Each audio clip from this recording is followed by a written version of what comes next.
You are looking at Julian's pronunciation guide, where we look at how to pronounce better some of the most mispronounced words in the world, like this other curious word. But how do you say what you're looking for today? Word pronunciation in English. Spake, archaic past for speak.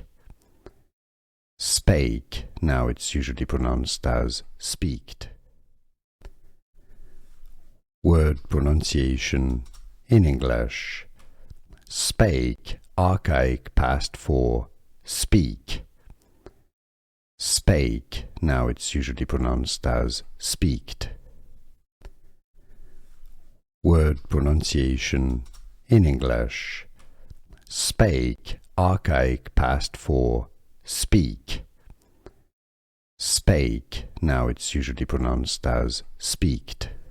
Here are more videos on how to pronounce more confusing words and names too many mispronounced. Like this video if you found it useful. I appreciate your support. I'll see you soon and thanks for watching.